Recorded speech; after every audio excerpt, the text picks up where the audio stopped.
It was not a great weekend in Seattle for the Browns. They lose to the Seahawks 24-20. Key play, 3rd down and 3.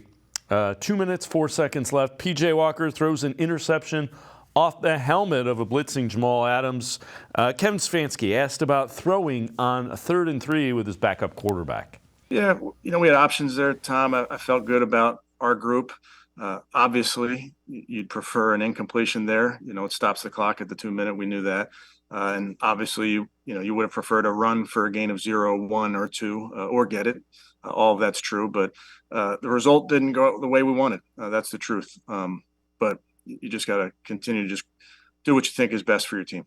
Obviously, you have not your starting quarterback in there. How much do you take that into account when you're making that kind of decision? Yeah, I think you take everything into account, Scott. I think you take all of your players, certainly the quarterback, things that have been working throughout the game, run, pass, you name it. So you try to make all those things factor into really every decision.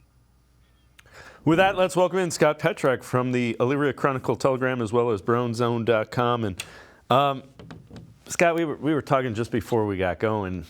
Everybody is up in arms about that 3rd and 3 call. I get it. I didn't have a huge problem with it.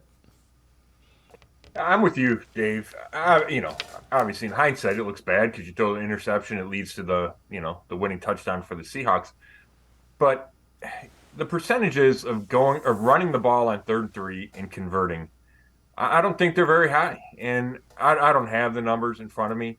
But I'm sure that throwing for 3 yards on 3rd down, on 3rd and 3, the percentages are way higher. And it's not like he would have gone for it on 4th down because I don't think you can afford to do that.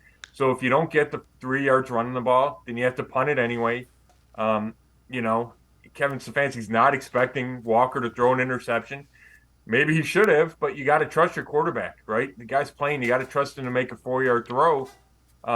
So I don't have a huge problem with it.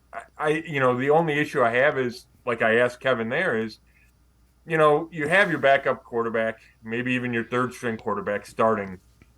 Do you trust him? Or do you just say, hey, we're kind of going to run into the line and punt and go play defense and hope my defense can stop them? I think I think that makes some sense. I understand that thinking. But I also get, hey, we got a guy playing quarterback in the NFL. He's got to make a 5-yard throw.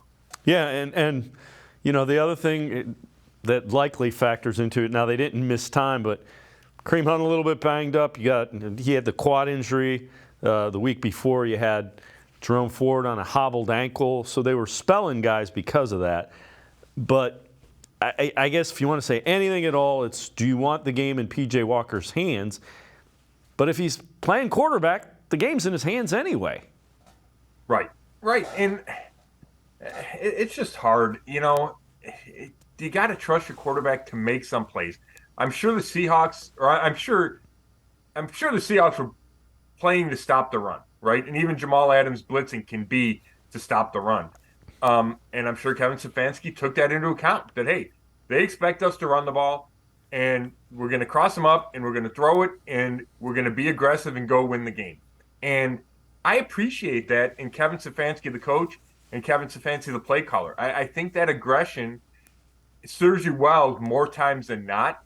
I think it's interesting that a lot of Browns people, whether they're fans or media, guys on my text chains, are risk averse. There's a sense of, hey, let's run it and punt and play defense.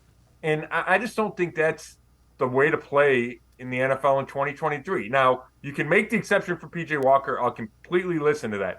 But generally speaking, I think you're better served keeping the ball, getting a 1st down, and winning the game that way than saying, hey, we're going to go trust our defense when, the other team knows it has 4 downs to convert, to pick up a 1st down. You get one deep pass interference call, and it changes everything, right? Like, it's hard to play defense in the last 2 minutes in this league. So from a general standpoint, I completely understand Kevin Stefanski's thinking.